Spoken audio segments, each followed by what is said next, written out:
ทุกคนมีตัวใดที่อยากถามมีตัวใดที่ยังคงคาใจเนาะในตอนท้ายมีตติ้งค่อยจะแบ่งเวลาให้ทุกคนเปิดไมค์ถามได้เนาะค่อยตอบได้ค่อยก็ตอบเนาะตอบบ่ได้ค่อยก็สิไปหาข้อมูลหาคำตอบมาตอบจนได้เดี๋ยวทุกคนเด้อเนาะอันนี้มาโอเคทุกคนเนาะมามื้อนี้นี่ว่าเรื่องเทคนิคง่ายๆเนาะที่หลายๆคนนี่เบิ่งข้ามเนาะแต่ว่าเทคนิคที่มันยังยากเนาะเทคนิคที่มีอัตราการชนะล่ะ100%เนาะเทศจังได๋ก็วินนี่บ่มีเด้อทุกคนเด้อเนาะบ่มีค่อยก็พยายามหาอยู่เนาะทุกๆเทคนิคนี่มันมีได้มีเสียอยู่แล้วเนาะการเทศใน binary option เด้อเทศใน BX เทศนี่แฮงได้ไวแฮงเสียไวเนาะสำหรับเทคนิคเด้อทุกคนเด้อเนาะแต่ว่าแต่ละเทคนิคมันมีจุดแข็งจุดอ่อนของกราฟเนาะเนาะอยากนำใช้เทคนิคให้เห็นผลนี่ต้องรู้จักจุดแข็งและก็จุดอ่อนของเทคนิคแบบละเอียดเด้อทุกคนเด้อเนาะแบบละเอียดเลยเนาะคือเราอาจจะได้เทคนิคใดเทคนิคนึงมาเราต้องรู้จุดแข็งจุดอ่อนของมันเนาะมื้อนี้นี่จะมีทั้งซื้อเทคนิคเนาะแล้วก็วิธีการนำใช้เนาะจุดแข็งจุดอ่อนเนาะแล้วก็งบงบนี่สำคัญเนาะงบที่เหมาะสมเนาะในการที่ว่าเฮากับมีการคูณเงินแน่จัก4ไม้5ไม้เนาะบ่มีดอกว่าสิall in อย่างเดียวall in อย่างเดียวเนาะอย่างน้อยบางเทคนิคก็พลาด 2-3 ไม้เนาะในบางช่วงที่เข้าบ่ได้ก็พลาดสัก4-5 ไม้เนาะแล้วเฮาสิใช้งบเท่าใดเนาะและที่สำคัญก็เฮามีเทคนิคแล้วนี่เฮ็ดจังได๋เฮาจึงมีวินัยเฮ็ดจังได๋เฮามีวินัยกับตนเองเนาะเฮาควรที่จะเฮ็ดแบบใดขั้นตอนที่1ขั้นตอนที่2เด้เนาะวินัยนี้เป็นสิ่งที่สำคัญหลายเด้อทุกคนเด้อเนาะการเฮ็ดอีหยังให้มันสม่ำเสมอนี่ค่อนข้างที่จะยากเนาะคนเฮานี่มันเป็นแบบนั้นเนาะแต่มื้อนี้ก็มีทริกเนาะหรือว่าเคล็ดลับเล็กๆน้อยๆที่จะเอามาแชร์ให้ว่าเฮาจะเฮ็ดแบบใดจึงมีวินัยกับตนเองเนาะทุกคนเนาะโอเคมาไปเริ่มหน้าทำอิฐเลยเนาะไปเริ่มหน้าทำอิฐเลยเนาะเทคนิคที่1เนาะทุกคนเนาะถ้าว่าไผที่ได้ติดตามข้อนี้จะเห็นเด้อเนาะเทคนิคนี้เนาะเอาเทคนิคง่ายๆเลยเนาะปึ๊บเทคนิคที่1ทุกคนเนาะเทศตาม4แท่งเทียนรอท่าเนาะก็คือการเทศตาม4แท่งเทียนเนาะทุกคนมาสังเกตเบิ่งรูปภาพเนาะที่ค่อยแคปมานี่เนาะเอาเป็นตัวอย่างทุกคนเห็นบ่ถ้าว่าเจอกราฟรูปแบบนี้เดี๋ยวทุกคนเด้อทุกคนจะเห็นว่าถ้าว่ามันมีแดงเนาะมันจะแดงหลายไม้ติดต่อกันเลยเนาะแดงแบบนี้นี่บ่ยากเดี๋ยวทุกคนเด้อเนาะให้ทุกคนเทศตามสีของแท่งเทียนแต่ทุกคนอย่าเทศดนจนเกินไปเด้ออย่าเทศดนจนเกินไปอันนี้เป็นข้อห้ามเลยก็ว่าได้เนาะเพราะว่าหยังทุกคนคิดบ่ว่ากราฟมันสิเป็นเทรนคือเก่าไปเรื่อยๆบ่มีทุกคนเนาะมันจะอยู่ได้ระหว่าง10นาทีเนาะสูงสุดกับประมาณ20นาทีนี่กราฟมันจะเปลี่ยนละจากที่มันเป็นแท่งเทียนงามๆนะมันจะเริ่มไซด์เวย์แล้วเนาะมีเขียวมีแดงปะปนกันไปเนาะทุกคนเนาะและวิธีการนำใส่เด้อทุกคนเด้อเนาะวิธีการนำใส่ในการเทศตามสีของแท่งเทียนเนี่ยเบิ่งตามแท่งเทียนรอท่าเนาะเป็นสีใดแม่นให้เฮากดตามสีนั้นเนาะเป็นแท่งเทียนแดงกดขายเนาะเป็นเขียวนี่กดซื้อเนาะตัวนี้ค่อยอาจจะพิมพ์ผิดทุกคนเนาะเป็นเขียวกดซื้อเนาะจุดแข็งมันเด้อทุกคนเด้อจุดแข็งของเทคนิคนี้นี่มันจะมีประสิทธิภาพเนาะและมีอัตราการชนะสูงเมื่อกราฟเป็นเทรนงามๆเนาะยกตัวอย่างใส่แบบนี้เลยเด้อทุกคนเด้อเนาะถ้าว่ามันเป็นเทรนงามๆนี่อัตราการชนะค่อนข้างสูงเนาะเฮาสังเกตเห็นเลยเนาะออเดอร์นี้เป็นเขียวเฮากดซื้อมันก็วินเนาะเป็นแดงกดขายวินเป็นแดงนี่กดขายวินน่าจะวินฮอดประมาณ 4-5 ไม้ติดเลยทุกคนเนาะน่าจะวินฮอด 4-5 ไม้ติดถ้าเฮาเทรดในช่วงนี้เนาะและจุดอ่อนมันบาดนี่ทุกคนเนาะทุกๆเทคนิคมันจะมีจุดแข็งและก็จุดอ่อนเนาะจุดอ่อนนี่มันจะบ่มีประสิทธิภาพเนาะและก็บ่มีอัตราการชนะสูงเมื่อกราฟมันเป็นไซด์เวย์กราฟมันเป็นไซด์เวย์ทุกคนจะฮู้ดีเนาะว่าส่วนหลายแล้วมันจะออกส่วนสีแท่งเทียนเนาะอาจจะสลับเขียวแดงเขียวแดงเนาะมันจะเป็นแบบนั้นเด้อทุกคนเด้อเนาะอันนี้นี่ทรงไซด์เวย์นี่บ่แนะนำให้ใช้เทคนิคเทศตามสีแท่งเทียนเนาะทุกคนเนาะและงบที่เหมาะสมเด้อบาดนี้เด้องบที่เหมาะสมเนาะควรมีงบคูณเงินประมาณ4หรือว่า5ไม้ขึ้นไปเด้อทุกคนเด้อเนาะ4หรือว่า5ไม้ขึ้นไปเนาะหรือหลายกว่านั้นนี่เป็นการดีเด้อหลายกว่านั้นนี่เป็นการดี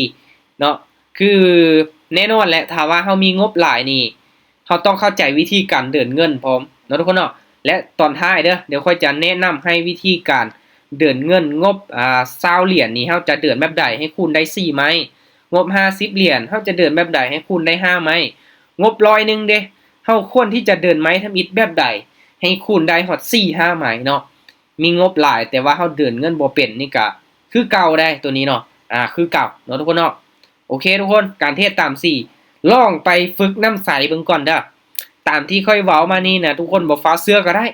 ไปเบิ่งกราฟเนาะมันเป็นเทรนด์ล่ะให้ทุกคนเทศตาม4ลองเบิ่งเทศตาม4ลองเบิ่งแต่ว่าอย่ายู่เหิงเกินไปเด้อเนาะอย่ายู่เหิงเนาะได้กำไรตามเป้าแล้วพักเลยเนาะตัวอย่างว่าเฮาตั้งงบไว้เนาะเอางบมา100นึงเฮาเทศเก็บ10เหรียญรอบนี้ได้แล้วเฮาก็พักเนาะรอท่าให้กราฟมันเริ่มงามอีกเฮาจะเข้ามาเทศอีกเนาะทุกคนเนาะคือเทคนิคนี้นี่ บ่หมายความว่าเฮาจะเทรดได้ทุกๆตลาดบ่เด้อทุกคนเด้อเนาะจะใส่ได้ทรงที่มันงามทรงมันเป็นเทรนเนาะบ่แนะนำให้เทรดในกราฟของ TRX เด้อทุกคนเด้อสำหรับการเทรดตาม4ของแท่งเทียนเนาะบ่แนะนำให้เทรดในกราฟของ TRX เนาะทุกคนฮู้ดีเนาะว่า TRX มันเป็นแบบใดเนาะมันจะออกแบบสลับสีเขียวสีแดงสีเขียวสีแดงปะปนกันไปเนาะตาม4แท่งเทียนนี่บ่ค่อยแนะนำเนาะถ้าแนะนำนี่เบิ่งจะเป็น Dogecoin Solana เนาะหรือว่า Ethereum Bitcoin นี่น่าจะโอเคกว่าเดี๋ยวทุกคนเด้อเนาะสำหรับเทคนิคนี้เนาะไปฝึกฝนเบิ่งก่อนเด้อเนาะเพราะว่าสูงเข้ามาวงการเทรดแรกๆเนาะค่อยนำใช้เทคนิคนี้ก็สามารถปั้นงบเนาะจาก26เหรียญเนาะขึ้นไปฮอด200 300เหรียญได้เนาะแต่ว่าเราต้องใจเย็นแล้วก็ต้องมีวินัยกับตนเองเนาะหลักๆนี่การหักห้ามใจตนเองเนาะได้ตามเป้าแล้วเฮาก็พักนี่เป็นสิ่งสำคัญกว่าเดี๋ยวทุกคนเนาะโอเคทุกคนเนาะเทคนิคนี้ง่ายเนาะมือใหม่นี่แฮงเข้าใจง่ายเลยเนาะบ่มีอีหยังยากบ่ได้ตีฐานแนวรับแนวต้านเนาะบ่ได้เบิ่งว่าแทงเทียมมันเป็นจังได๋ขอเพียงแต่เฮาเบิ่งสีมันซื่อๆทุกคนเนาะง่ายอีหลีเนาะง่ายเนาะไปฝึกฝนเมื่อก่อนได้เนาะโอเคเนาะมาไปเทคนิคต่อไปทุกคนเนาะหรือว่าทุกคนมีหยังยังคงคาใจจากเทคนิคนี้บ่ถ้าว่าบ่มีนี่เดี๋ยวจะไปเทคนิคต่อไปเลยทุกคนบ่มีจริงเลยแต่ว่าต้องจื้อผมได้ค่อยแนะนำนี่ต้องจื้อไว้พร้อมเนาะแล้วก็รูปตัวนี้เนาะเขาอาจจะเอาไว้โพสต์เนาะให้ทุกคนไปอ่านคืนก็ได้เนาะ แต่ก็ทุกคนก็เห็นได้เนาะว่าเฮาสังเกตเบิ่งกราฟในแต่ละมือก็เห็นเลยเนาะว่าแท่งเทียนมันงามนี่เฮาเทคนิคนี้ได้ทุกคนเนาะ มาไปเทคนิคต่อไปเทคนิคนี้บาดนี่ทุกคนเนาะเป็นเทคนิคที่ส่วนแท่งเทียนเมื่อกี้นี่ตามแล้วเนาะมันต้องมีส่วนเด้อทุกคนคิดออกแบบง่ายๆเนาะกราฟนี้แน่นอนมันบ่ออกตามมันก็ต้องออกส่วนแม่นบ่มันมีแต่เขียวกับแดงเด้ถ้าว่ากราฟเนาะมันบ่ออกส่วนสีแท่งเทียนมันต้องออกตามในเมื่อเฮาใช้เทคนิคเทศตามสีแท่งเทียนแล้วบ่ได้ผลแน่นอนเฮาต้องเทศส่วนสีแท่งเทียนเด้อทุกคนเด้อส่วนสีแท่งเทียนนี่เฮาเบิ่งตามสีแท่งเทียนรอท่าเป็นสีใดเนาะแม้ในเฮากดส่วนสีนั้นเนาะคือแดงนี่เฮากดซื้อเขียวเฮากดขายเนาะตัวนี้ก็เขียนผิดทุกคนเนาะมันจะ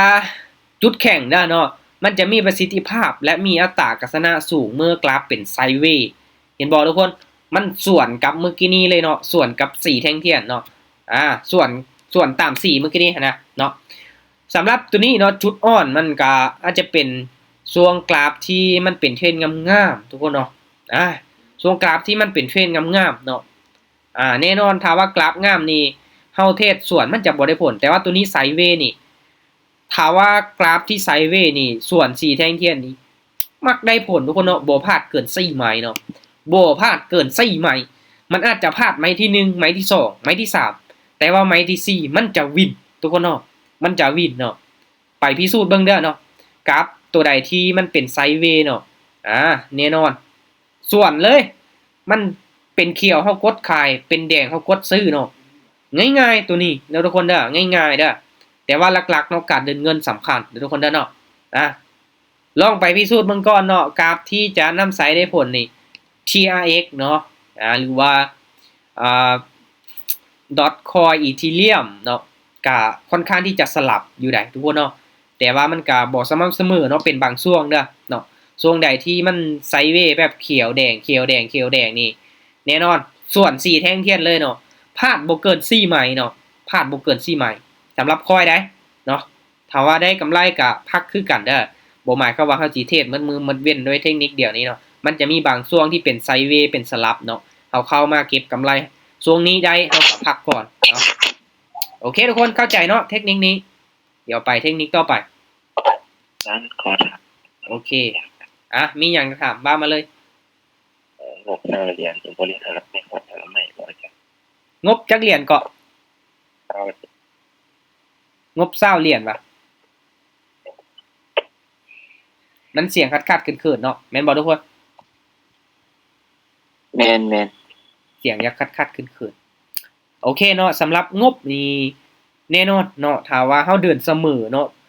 ถ้าเฮาต้องเทรดให้มีอัตราการชนะสูงกว่าเนาะแต่ข้อดีของการคูณเงินนี่แน่นอน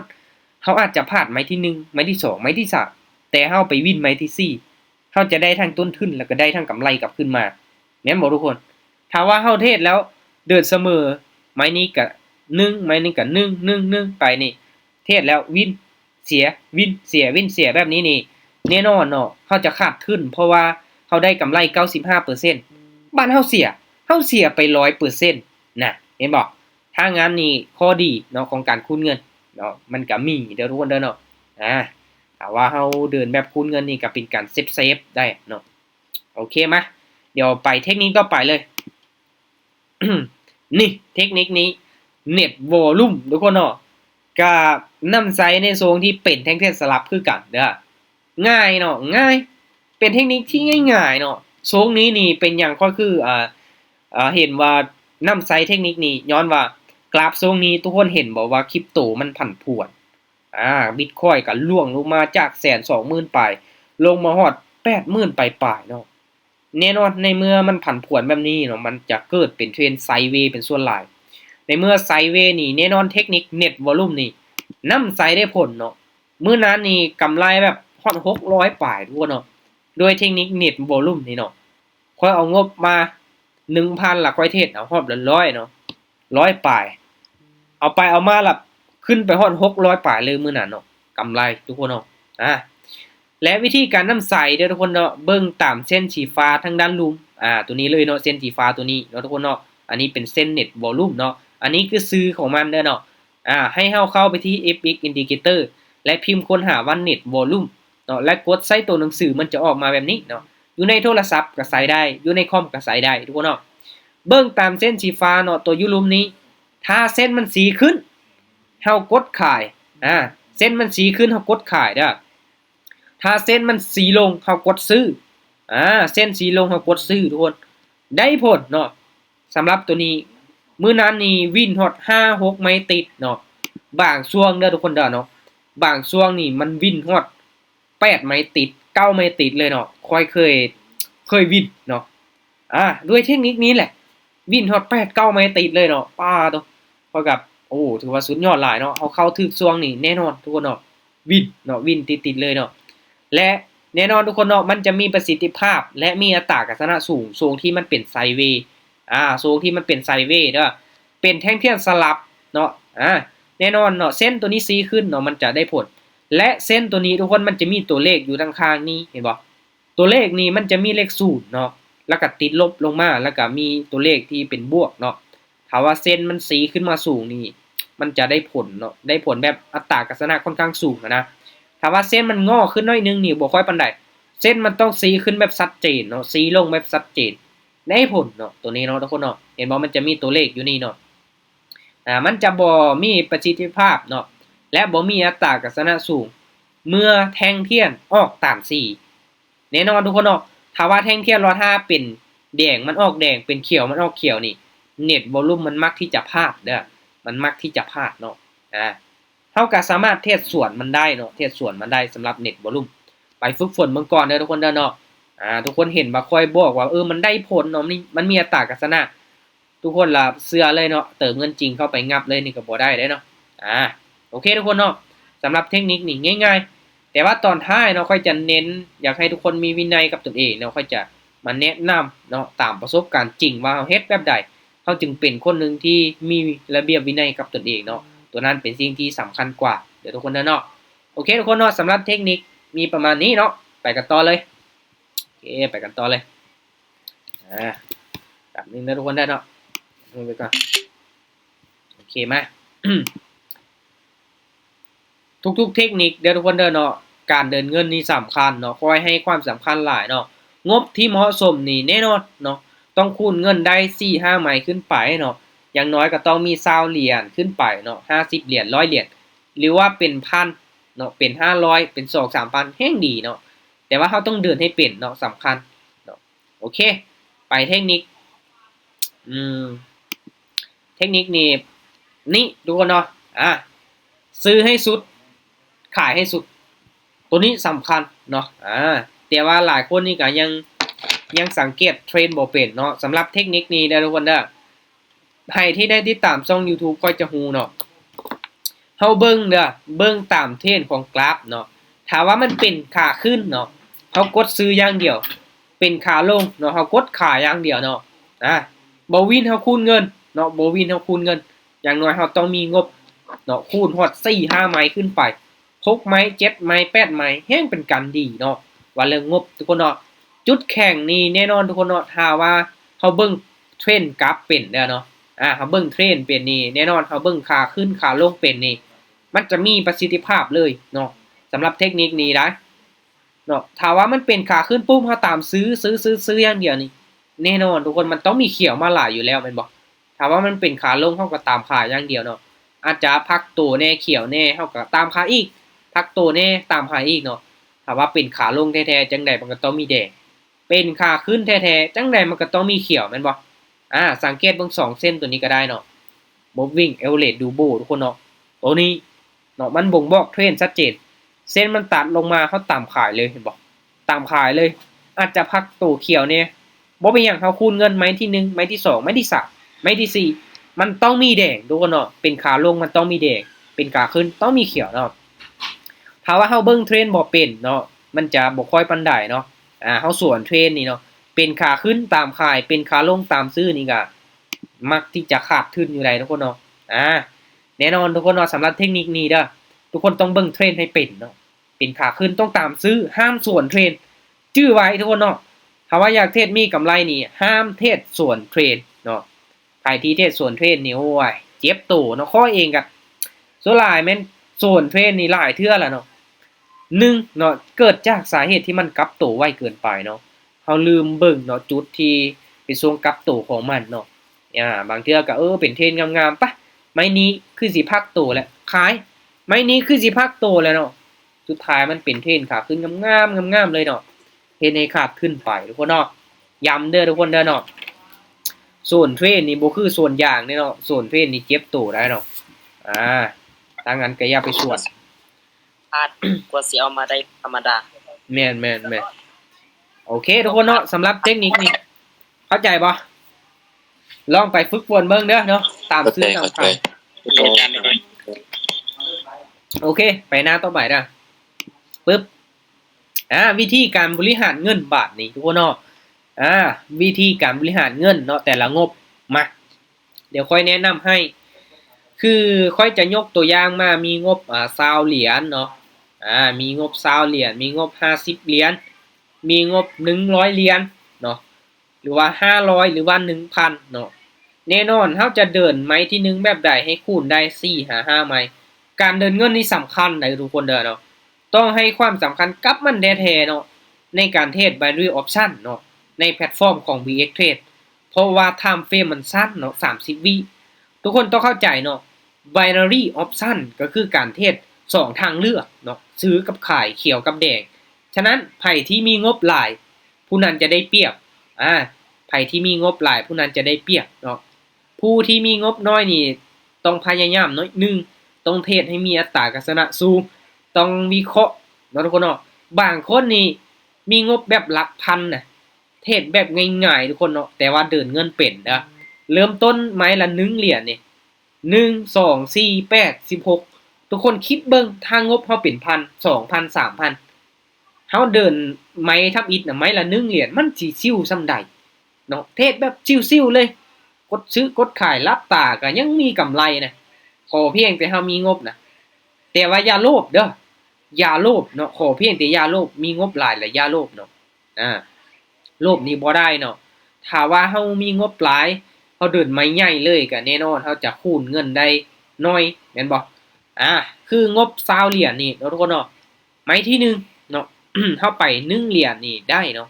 อาจจะ1เหรียญนี่เสียไปแล้วเฮาจังคูณเป็น2ถ้าว่าวินนี่เฮาต้องเดิน1เสมอได้บ่หมายความว่าไม้นี้วิน1ล่ะไม้ต่อไปเฮาไป2เลยบ่แม่นเนาะทุกคนเนาะมือใหม่นี่อาจจะยังเข้าใจผิดเนาะคือเฮาไป1วินแล้วเฮาต้องกลับมาเดิน1เหรียญนี่คือเก่าอ่าต้องกลับมาเดิน1เหรียญถ้าว่าเสียไปแล้ว1เฮาจังคูณเป็น2หลังจากที่เฮาไป2วินเฮาต้องกลับมาเดิน1อีกคือเก่าเนาะจนกว่าเฮาพลาดเนาะเฮาพลาดเฮาจังคูณเงินขึ้นไปพลาดไม้ที่1พลาดไม้ที่2พลาดไม้ที่3ไม้ที่4เห็นบ่เฮาจังคูณมาเป็น8เนาะถ้าว่าเฮาวินไม้นี้เฮาจะได้ต้นทุนเนาะเห็นบ่ตัวนี้ร่วมกันเป็น7เหรียญเห็นบ่ทุกคนเนาะแสดงว่าเฮายังมีกำไรน้อยนึงเฮาได้ต้นทุนกลับคืนมาเห็นบ่เฮาไป1เสียเฮาไป2เฮาวินเฮาก็ได้กำไรกลับมาน้อยนึง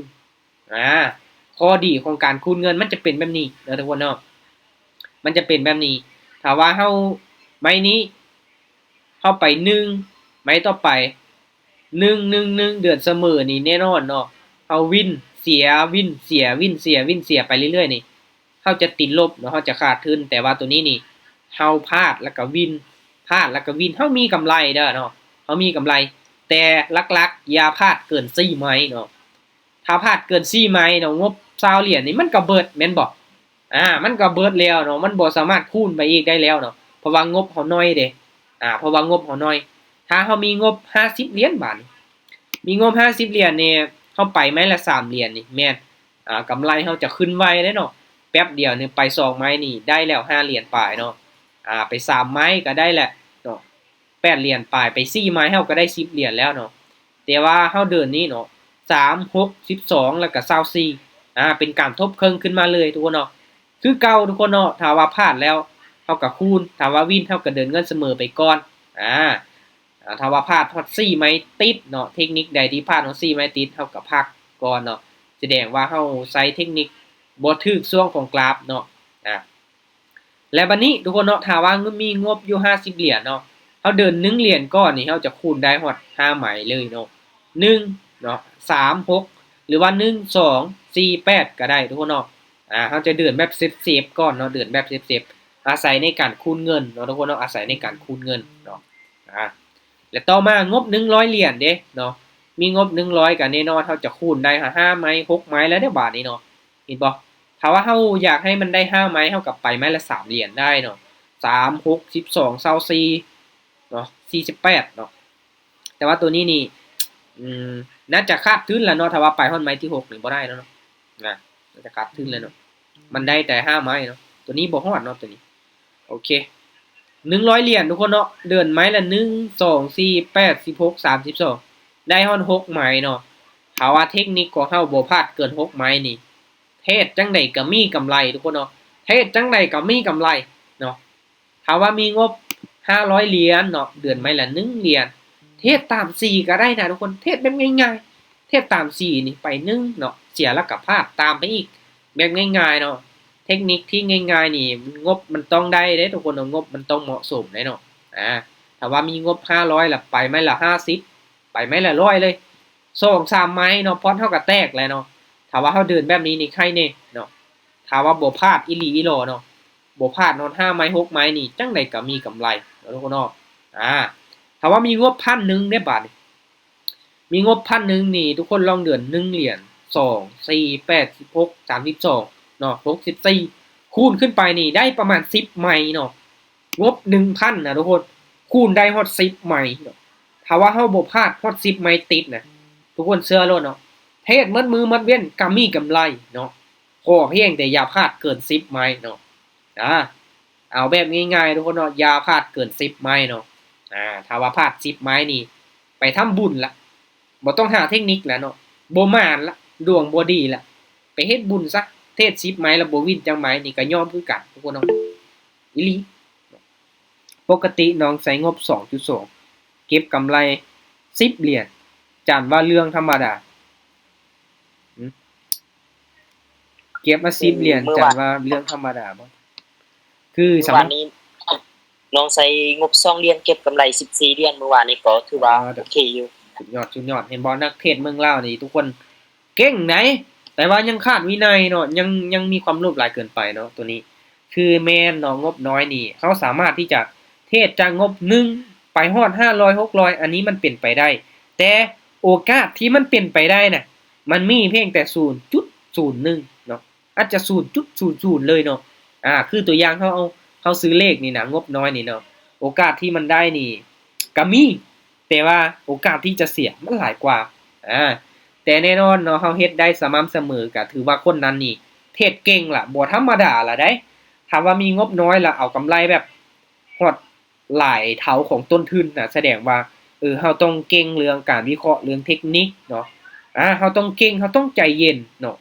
ผู้นั้นนี่บ่ธรรมดาล่ะคันว่าเทรดงบน้อยขึ้นไปหารายได้เนาะแต่อยากให้มันได้สม่ำเสมอได้ทุกมื้อทุกรอบนี่เป็นไปได้ยากได้ค่อยว่าได้เนาะรอบนี้อาจจะได้รอบหน้าอาจจะเสียปะปนกันไปแบบนี้เด้อทุกคนเด้อแต่หลักๆทุกงบเนาะทุกคนเนาะงบน้อยงบหลายให้มันเป็นงบที่เฮาสบายใจเนาะคือค่อยเว้าเนาะอย่าเอาเงินฮ้อนมาเทศเนาะถ้าว่าเงินฮ้อนนี่เฮาจะบ่สบายใจเฮาจะกังวลแม่นบ่งบน้อยนี่เฮาสบายใจบางเทื่อเฮาก็เทศมีอัตราการชนะที่สูงเนาะแม่นมื้อนี้เฮามีงบน้อยเฮาแบ่งมาลงทุนบ่เป็นหยังเนาะค่อยๆเก็บประสบการณ์เนาะงบน้อยก็ขอเพียงแต่เฮามีอัตราการชนะที่สูงเนาะเทคนิคที่ดีนี่ก็สามารถสร้างรายได้คือกันเด้องบน้อยค่อยก็บ่ติเนาะตัวนี้เนาะแม่นต้องนิ่งนะใจต้องนิ่งเนาะต้องใจเย็นเนาะใจร้อนบ่ได้งบน้อยนี่เนาะต้องใจเย็นรอจังหวะไม้ที่มันมีอัตราการชนะค่อนข้างสูงแน่เนาะไม้นี้เฮามั่นใจแน่เฮาจังค่อยออกไปเนาะแต่อันนี้มันก็ขึ้นอยู่กับเฮาฝึกฝนมาหลายคนเนาะนั่งฝึกฝนมัดมือมัดเว้นเนาะเก็บกำรายละเอียดมาอย่างดีก็มีโอกาสเป็นไปได้ทุกคนเนาะขอเพียงแต่เฮาตั้งใจเนาะงบน้อยก็มีโอกาสสร้างกำไรได้คือกันเด้อเนาะงบน้อยก็มีโอกาสแต่ว่าเฮาต้องขยันแน่เนาะต้องขยันฝึกฝนต้องขยันฝึกเทศแม่นบ่ถ้าว่ามีงบน้อยแล้วแฮ่งขี้คร้านนี่ข้อยบอกเลยเกี่ยมเสียเงินทุกคนเนาะ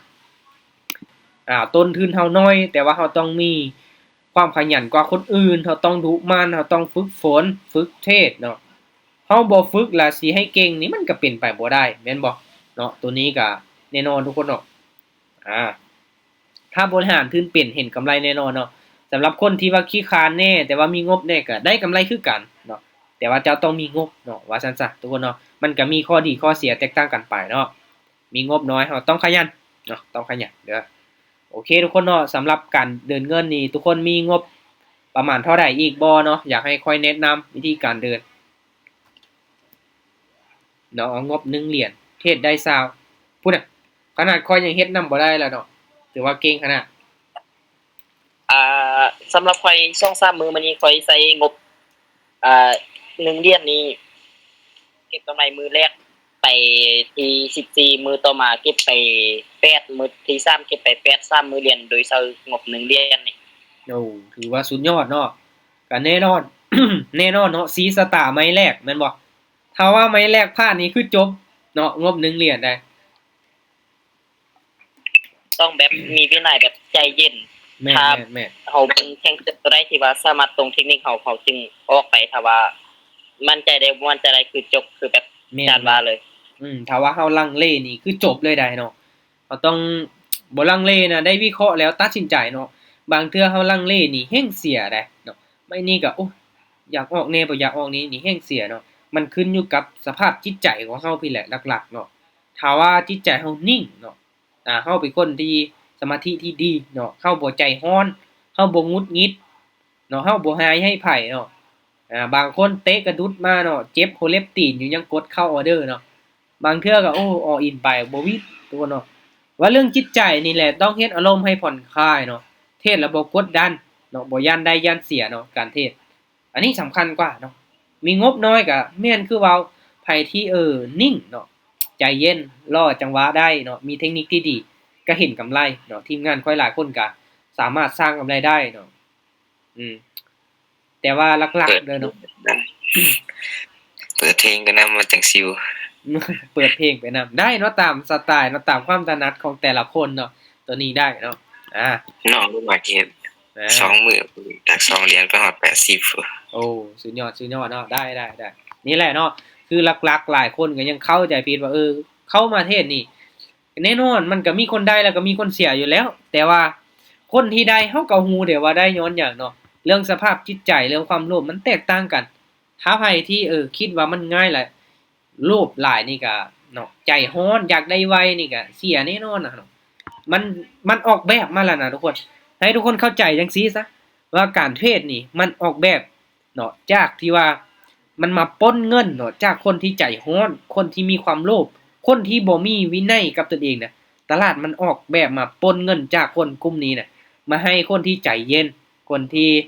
มีวินัยเนาะคนที่แบบนิ่งว่าซั่นซะเนาะมันออกแบบมาแบบนี้เนาะ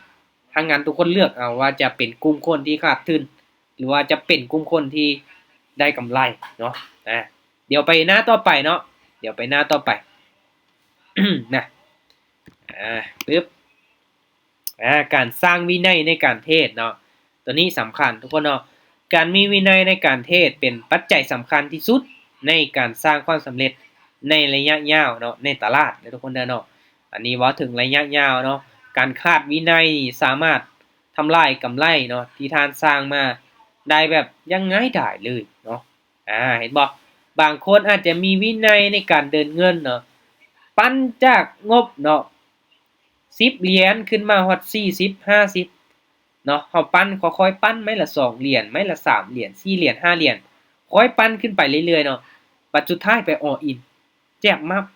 เบิดเลยกำไรที่ปั้นมาเนาะนี่แหละก็เอิ้นว่าการขาดวินัยทั้งที่เฮาคอยปั้นงบน้อยขึ้นมาน่ะเฮามีกำไรบัดเฮาไป all in เด้ขาดทุนเนาะมันจะเป็นแบบนั้นเนาะทุกคนเนาะตัวที่1เนาะสร้างแผนการเทรดที่ชัดเจนเด้อแน่นอนทุกคนเนาะบางคนก็บ่มีวินัยแบบได้กำไรตามเป้าแล้วบ่หยุดเนาะ1คาดเป้าหมายที่ชัดเจนว่าเฮาสิเอากำไรจักเหรียญเฮาจังสิหยุดเนาะบางคนเทรดไปเรื่อยๆเทรดไปจนกว่าจะเสียปั่นจากงบ50 60ค่อยมีลูกทีมเนาะลูกทีมที่เติมเข้าไปล้านนึงเนาะเทรดขึ้นไปฮอด 1,000 เหรียญทุกคนแต่สุดท้ายเฮ็ดไปเรื่อยๆแฮ่งไปไม่ใหญ่เนาะบ่ถอนเนาะสุดท้ายเจ็บมากเนาะเจ็บข้อยยอมรับเลยว่าลาวเทรดเก่งเนาะลาวเทรดเก่งเนาะเทรดแล้ววินเอาเลยนะงบน้อยเนาะจากงบที่ว่าบ่ฮอด100เหรียญแต่ลาวปั้นขึ้นไปฮอด 1,000 ได้เนาะมื้อนี้เฮ็ดได้มื้อต่อมาก็เฮ็ดได้แต่สุดท้ายก็เสียเบิดบ่เคยถอนเนาะมีแต่เทรดอย่างเดียวบ่เคยถอนเนาะเพราะว่าหยังบ่มีเป้าการถอนที่ชัดเจนเฮ็ดไปเรื่อยๆสุดท้ายก็ขาดทุนเนาะเลิกลาวงการไปคอยอุตส่าห์แบบเสียดายเนาะเราปันเงินมาแบบโอ้จากงบหลักล้านขึ้นไปฮอดหลักพันเหรียญน่ะ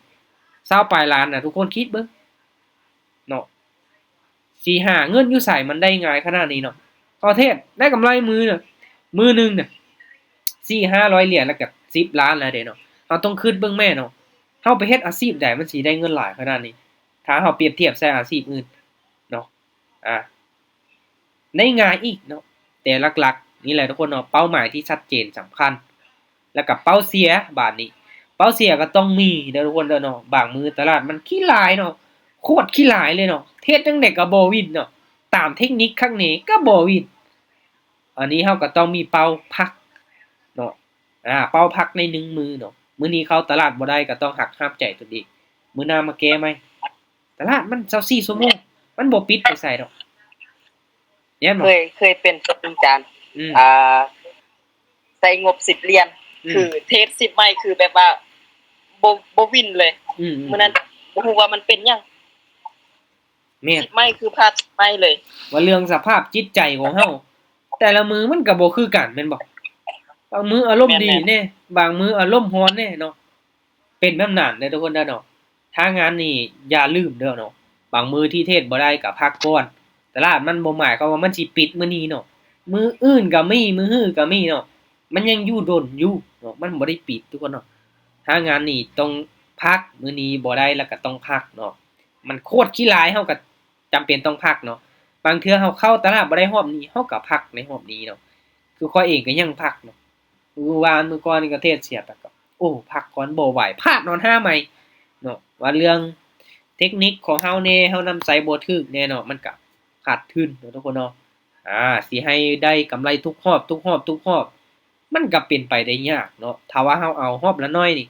ถ้าว่าเทศเอารอบละ1เหรียญนี่ข้อยคิดว่าน่าจะวินทุกรอบน่าจะได้กำไรทุกรอบอยู่เนาะเอางบมา1,000และเทศเอา1เหรียญเอามื้อละ1เหรียญน่าจะบวกอยู่เนาะบวกทุกรอบอีกถ้าว่าบ่บวก1เหรียญเนาะงบ 1,000 เอากำไร1เหรียญบ่ได้นี่ก็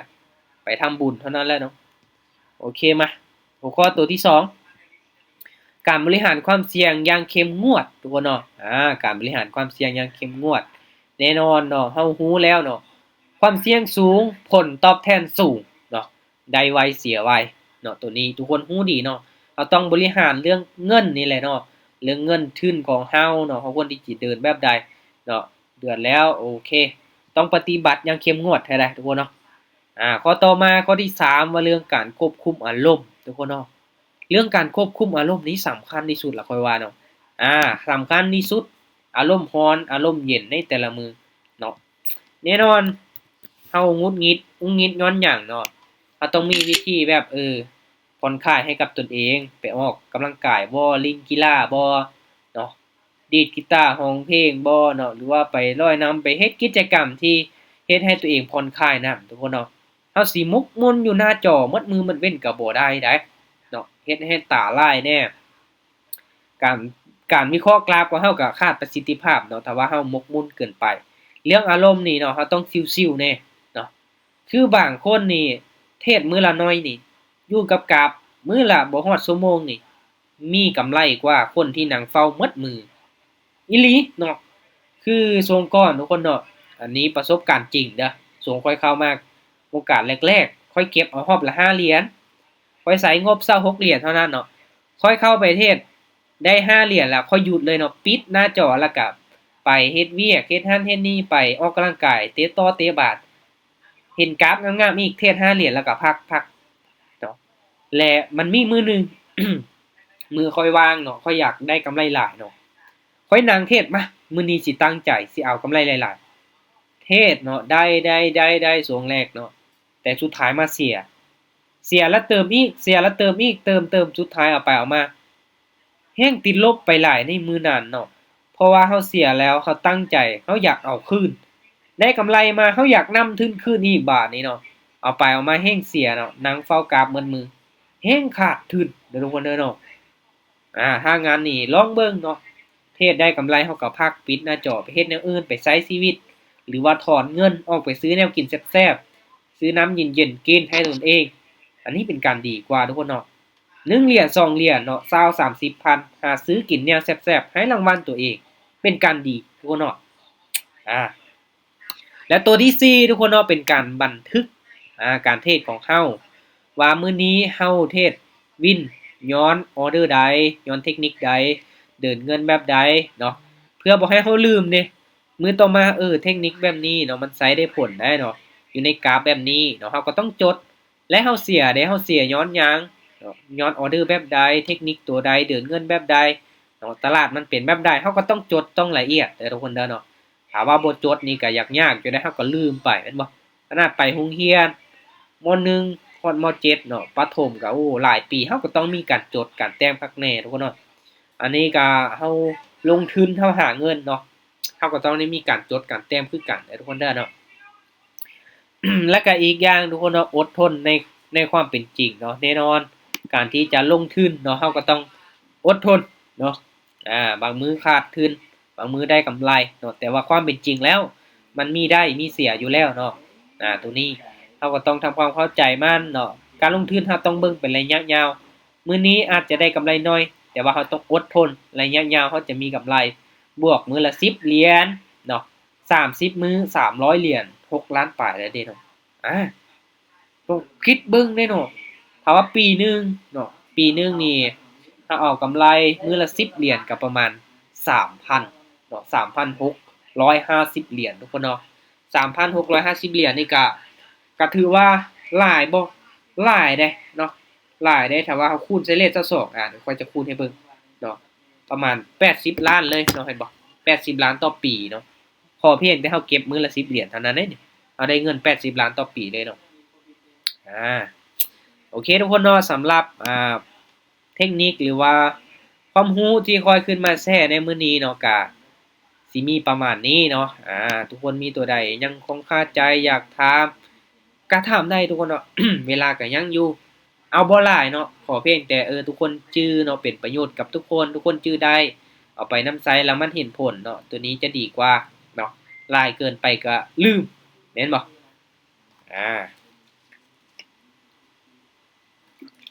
โอเคทุกคนเนาะเบิดแล้วนะเปิดไมค์ถามได้เนาะมีหยังอยากถามได้หรือว่าเข้าใจเบิดบ่ที่ค่อยเว้าไปหรือว่าเว้าไวเกินไปบ่หรือว่าจังได๋หรือว่ารับมันแล้วบ่ได้ บ่ได้ดัง ได้ที่สุดแล้ว โอเค เห็นภาพเลย โอเคเห็นภาพเลยเนาะเห็นภาพเลยเว้าไปบางเทื่อก็all in ถึกเจ้าของนี่ตื่นเลยเนาะเห็นภาพเลยส่วนเทศว่าจังถึกเจ้าของอีกว่านี่โอ้อาจารย์เว้าถึกอีกนั่นน่ะ แล้วน้องเป็นคนใจร้อนนะแบบแน่นอนต้องได้ปรับเนาะทุก บ คน ริหารเงินบ่เป็นนะน่ะมีใช้กันนั่น ต้องได้ปรับทุกคนเนาะบ่มีไผเก่งในมื้อนี้มื้อเดียวเนาะเราต้องคอยศึกษาเรียนรู้ไป แต่ว่าอย่าผิดพลาดในจุดเก่าผิดพลาดจากตัวเก่าๆเดิมๆนี้บ่ได้เจ็บตัวเด้เจ็บตัวอย่าผิดพลาดตัวเดิมๆเก่าๆต้องเรียนรู้จากมันต้องเก่งทุกคนเนาะต้องเก่งต้องผลักดันขึ้นไปเนาะข้อยเองก็ค่อยๆศึกษาเรียนรู้เนาะก็4ปีปลายแล้วเด้ที่ค่อยเข้ามาในวงการนี้เนาะก็ยังได้แต่ส่ำนี้เนาะก็ยังบ่ทันได้เก่งทุกคนเนาะยังมีได้มีเสียอยู่เนาะอันนี้ก็ข้อยบ่เคยเว้าเลยว่าตัวเองเก่งเนาะถ้าเราบอกว่าตัวเองเก่งนี่เราจะเป็นคนหนึ่งที่มีอีโกบ่อยากศึกษาบ่อยากเรียนรู้เราต้องบอกมื้อนี้เราบ่เก่งแต่ว่าเราสามารถเรียนรู้ได้เนาะบ่หมายความว่าเราบ่เก่งแล้วเราบ่เป็นเราตัดพ้อกับตัวเองบ่เราต้องเป็นคนที่มีความคิดที่ว่ามื้อนี้เราบ่เก่งเราต้องตั้งคำถามว่าเฮ็ดจั่งใดเราจังเก่งคนที่เก่งเขาเฮ็ดแบบใดในแต่ละมื้อเขาลงมือแบบใดเนาะทุกอย่างเด้อทุกคนเด้อบ่เฉพาะแต่การเทศเราต้องไปเบิ่งเนาะคนเก่งเขามีนิสัยแบบใดแต่ละมื้อเขาใช้เวลาแบบใดเนาะเขาตื่นจักโมงเขาเฮ็ดหยังอยู่ไสเนาะไปศึกษา mindset ของเขาเจ้าเป็นคนที่คิดแบบใดคิดลบบ่หรือว่าคิดบวกเนาะเบิ่งปัญหาเนาะแบบใดเป็นความท้าทายบ่หรือว่าแบบตัดพ้อกับตนเองเนาะเจอปัญหาแล้วเศร้าเศร้าเนาะทุกคนเนาะ เศร้าบ่มีหยังบ่อยากเฮ็ดหยังเลยเนาะจะเป็นมันน่ะเราต้องเป็นคนที่มีความคิดที่เติบโตเนาะเราบ่เก่งเราสามารถเรียนรู้ได้เนาะทุกสิ่งทุกอย่างเด้อทุกคนเด้อเนาะบ่เก่งเราสามารถเรียนรู้ได้เนาะเดี๋ยวนี้ความรู้มันหาง่ายเนาะถาม ChatGPT เสิร์ชใน TikTok เสิร์ชใน YouTube เห็นหมดน่ะเนาะ AI แฮ่งเก่ง ChatGPT แฮ่งเก่งเนาะวิธีการเทศแบบใดให้เก่งเราต้องถามเราต้องเป็นคนที่มักตั้งคำถามทุกสิ่งทุกอย่างเนาะเราต้องตั้งคำถามเนาะถาม AI บ่ได้ถามที่ปรึกษาถามคนที่เขาเจ้ามีความรู้เนาะ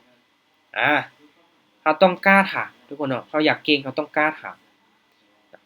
มีหยังบ่เข้าใจถาม AI มันโคตรที่จะเก่งเลยเนาะถ่ายรูปให้มันเราอยากเข้าใจตัวใดเราถ่ายรูปส่งให้มันเนาะเราอยากเรียนหยังเราเรียนกับมันได้เนาะเรียนภาษาใหม่ๆเรียนความรู้ใหม่ๆมันมีหลายแล้วในปัจจุบันแต่เราต้องเป็นคนหนึ่งเด้อเป็นคนหนึ่งที่อยากเติบโตแท้ๆเนาะอยากพัฒนาตนเองเนาะถ้าว่าเราอยากพัฒนาตัวเองนี่แน่นอนเราเห็นคุณค่าเนาะในเมื่อเราเติบโตเราพัฒนาตัวเองเราเก่งเราหาเงินได้แน่นอนทุกคนเนาะเราหาเงินได้นี่มันบ่แม่นประโยชน์เฉพาะแต่ตัวเราให้คนที่เรารักเราแบ่งเงินให้ครอบครัวให้พ่อให้แม่เรารู้สึกดีเราหาเงินได้แม่นบ่เห็นบ่ในการที่เราพัฒนาตนเองเราดีขึ้นนี่น่ะมันบ่เฉพาะแต่ตัวเราดี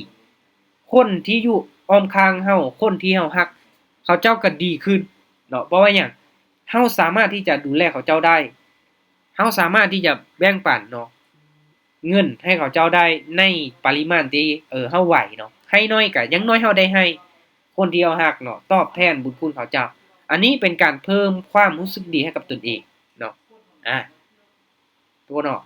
พ พัฒนาตนเองเนาะในแต่ละมือ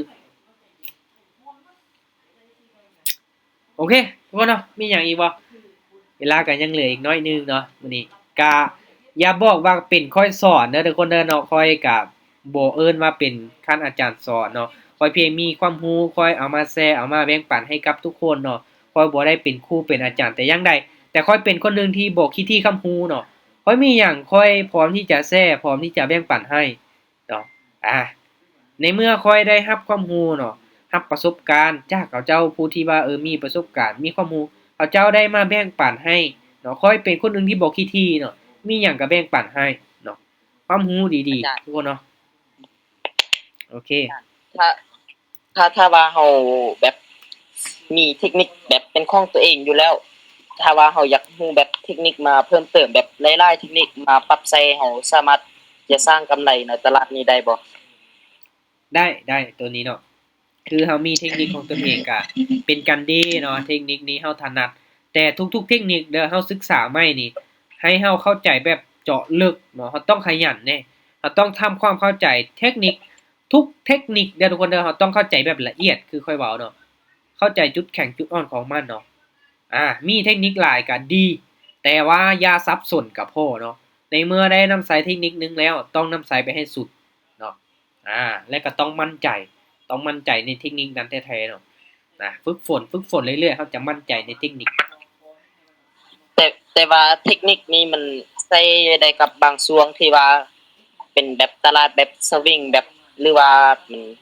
กลับตัวแบบนั้นมันจึงสามารถใช้ได้แต่ถ้าว่าตลาดแบบที่ว่ามันขึ้นเป็นแบบเป็นเทรนด์งามๆหั่นมันสิเซาบ่ได้เพราะว่าเทคนิคตัวนี้มันใช้เบิ่งเกี่ยวกับพวกวอลลุ่มพวกนั้นแต่ว่าฝึกแบบเดี๋ยวนี้ก็กำลังแบบศึกษาเทคนิคอื่นเพิ่มเติมแบบท่านแนวรับแนวต้านแบบนั้นโอเคแต่ว่ามีบางไม้ที่ว่าพลาดก็มีโอเคก็ศึกษาไปเนาะหลายๆเทคนิคก็เอามาสั่งสร้างกับตนเองบัดนี้เนาะเราได้เทคนิคหลายแล้วเราต้องมาสั่งสร้างกับตนเองและไปเบิ่งผลลัพธ์บัดนี้เทคนิคตัวใหม่นี่ผลลัพธ์มันเป็นแบบใดอัตราการชนะมันสูงกว่าเทคนิคของเราบ่เนาะมันนำใช้แล้วมันสามารถสร้างกำไรได้หลายกว่าตัวเก่าบ่เนาะตัวใหม่เราก็ต้องได้ศึกษาให้มันละเอียดเนาะถ้าว่ามันนำใช้ดีกว่าเนาะมันมีอัตราการชนะที่สูงกว่าเราก็โอเคเนาะคือข้อยเองก็มีหลายเทคนิคมีหลายรูปแบบการเทรดการวิเคราะห์เนาะแต่ว่าทุกๆเทคนิคเราต้องเข้าใจเนาะแล้วก็มั่นใจในการนำใช้มันเนาะโอเคมีหยังอีกบ่ถ้าว่าบ่มีนี่เราก็อ้ายน้องขอบทเรียนของอ้ายแหน่ได้บ่บทเรียนที่ว่าขึ้นมาแชร์ให้มื้อนี้หั่นว่าแม่นน้องสิส่งอยู่ในกลุ่มโอเคได้เนาะเดี๋ยวค่อยจะโพสต์ลงไปในกลุ่มเด้อเนาะเอาลงไปในกลุ่มแล้วก็โพสต์โพสต์ลงไปในเฟซซะให้ทุกคนไปกดแชร์ให้เฟซได้บ่ทุกคนไปกดแชร์เดี๋ยวค่อยจะโพสต์ลงไปอ้ายช่วยส่งอยู่บ่กลุ่ม IBC ได้บ่เดี๋ยวน้องเอาส่งอยู่กลุ่มเองโอเคมีประมาณนี้เลยถ้าเป็นไปได้ก็อยากให้ทุกคนไปกดแชร์ให้แน่เนาะในเฟซเด้อทุกคนเด้ออันนี้แม่นซื้อเฟซเนาะซื้อเฟซซื้อ YouTube ซื้อ TikTok เอาไปติดตามให้แน่เนาะทุกคนเนาะโอเคตามนี้เลยโอเคได้เนาะเดี๋ยวสามารถทักหาไอส่วนตัวได้บ่แล้วหลังจากนั้นไอแจ้งแบบช่องทาง YouTube หรือว่าเฟซหยังต่างๆเดี๋ยวสิเข้าไปติดตามเรียนรู้นะได้เดี๋ยวจังได๋เดี๋ยวสิแอดไปส่วนตัวเด้อโอเคทุกคนเนาะถือว่ามื้อนี้ตัวที่ค่อยเว้ามาเนาะอาจจะมีถูกแหน่ผิดแหน่ก็ให้ทุกคนไปศึกษาพิจารณาเบิ่งเนาะตัวใดผิดก็ขอโทษขออภัยดูเนาะตัวใดที่มันถูกคิดว่ามันเป็นประโยชน์ก็ทุกคนลองเอาไปปรับใช้กับตนเองเนาะทุกคนเนาะสำหรับตัวนี้ก็ถือว่าขอบใจทุกคนที่ได้เข้ามาร่วมมีตติ้งเนาะเข้ามาร่วมศึกษาเรียนรู้นำกันมื้อนี้เอาไว้เป็นมื้อหน้าทุกคนเนาะเดี๋ยวค่อยจะแจ้งใหม่โอเคมื้อหน้าจะแจ้งไปอีกโอเคขอบใจทุกคนบ๊ายบายเด้อมันมาเด้อเทศมีกำไรเบิดทุกคนเด้อเนาะ